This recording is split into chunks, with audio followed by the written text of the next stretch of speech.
Hey guys, welcome back. Today we are talking about the 2300 watt Ryobi generators with Bluetooth technology, gen control, and the Ryobi parallel kit inverter, and the 5 things we dislike about this setup. Stay tuned.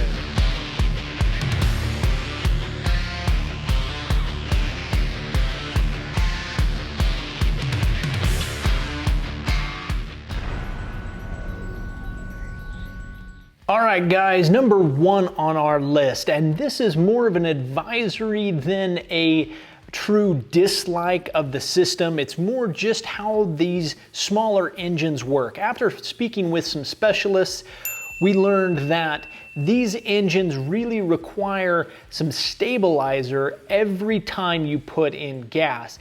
The specialist that we spoke with recommended every single time you fill up the generator to put in a little bit of fuel stabilizer. Now, he did say that that's not required, but he recommended each and every time. So it is something that you have to plan for and remember to do. You cannot or should not simply just add fuel, as these smaller engines and motors will struggle to run after a period of time, which is something that we experienced. Having run these for a while without any stabilizer, they began to bog and slow down. And once we added the stabilizer, they went back to their normal self.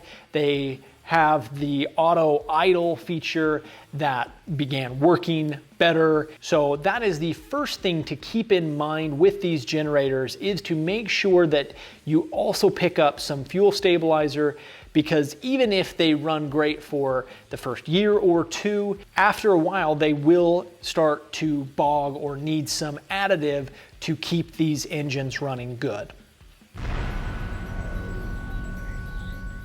The second thing that we don't like or dislike about this setup is a bit of a wish feature. Now, it does have the Bluetooth technology and gen control, which can be controlled with your phone. However, the control is really limited to resetting the overload and turning them off. A feature that would be really nice for this setup is an auto start or a remote start. Now, obviously these are pull string, which means there's not an ignition source or a automated starter, so that would have to all be built into this. But with a system like this, with the gen control and the ability to turn them off, which is nice, it would also be better if they could also turn on. Next up is the inverter itself. Now, because these generators don't have a built-in inverter, the ports that they have are limited to the 120 volt, 20 amp AC outlets. In order to get the power needed to run an AC unit or a microwave in a camper or trailer, you need this inverter and you need to plug in both generators. And for that, you use these connectors here. Now, this is part of the problem, or the thing that we dislike about this, is the inverter system or setup here. It does have a Gen 1 and Gen 2, so you can keep track of which generators. However, that doesn't really matter as far as the inverter is concerned. The part that we dislike is the fact that you have to plug all of these in, and the exposures and contacts aren't great. In order to ground this, there's a simple wing nut here that feels like it's going to fall off, especially out in the middle of nowhere if you're camping or in the wilderness. We found that sometimes that comes loose. These slide in like so. And then you have to keep this somewhere. And this is the part that we don't like, is that it doesn't really have a place to go. You don't want it on the dirt and on the ground. You want it to be up and away, but it'll fall off the generator and really needs its own box or housing to sit on or sit around.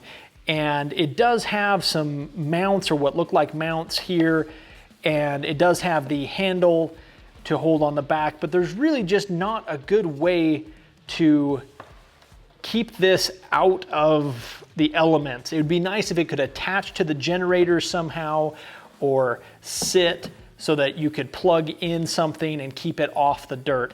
While these covers are nice to keep the elements out, once you've opened it and plugged your device in, it now exposes these contacts, and if it's on the dirt or around the dirt, it's just not really desirable. So that's the thing we don't like about this inverter setup, is it's not built in, and there's really not a good way to mount it or get it away from the elements.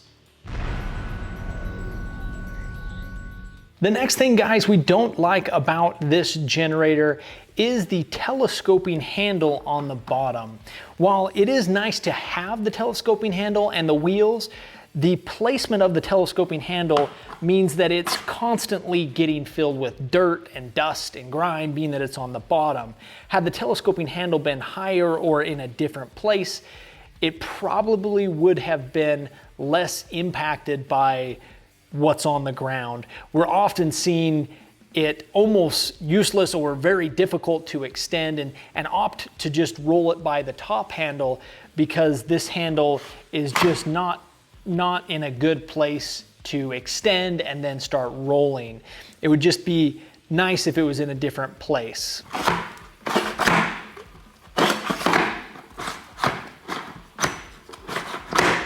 Additionally, we find that it rattles occasionally and increases the noise of these very quiet generators in general, is annoyed by the rattle of this telescoping handle.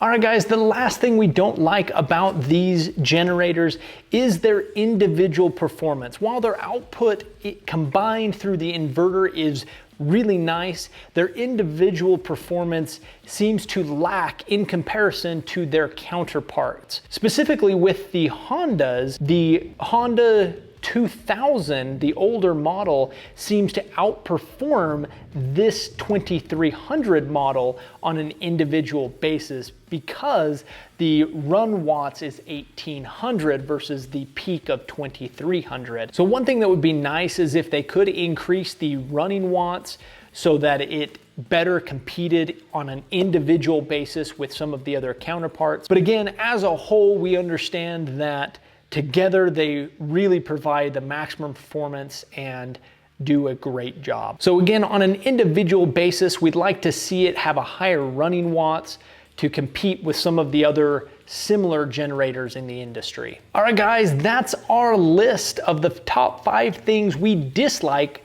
about these generators and this setup, or things that we think you should know before buying. Do you agree with our list, or are there other things that you dislike about these generators and this setup? Make sure to comment below to let us know what they are. Also, check out our other video where we break down the 5 things we like best about this setup. And if you want to see us pit these generators against the Honda 2200i generators, make sure to check out the videos on our BackCountry Life YouTube channel, linked in the description below. Thanks for watching, guys. Make sure to hit the like button if you like this video.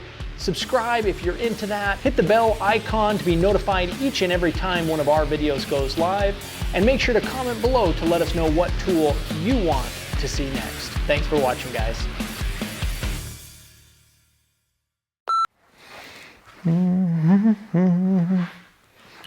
What don't we like about this generator? To only turn these off and reset the idle.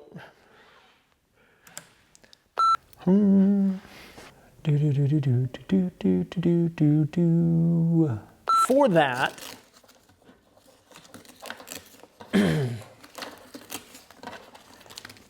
so one thing that would be nice is if the run, and if you want to see us break down the differences between these generators against the Ryobi, against the Honda 2,200. Make sure to check out our other channel on, make sure to check out our other video on backcountrylife.com. Make sure to check out our other videos on other videos on our other channel. Make sure to check out our other videos. Make sure to check out our other videos. Make sure to check out the videos on our BackCountry Life channel linked in the description below.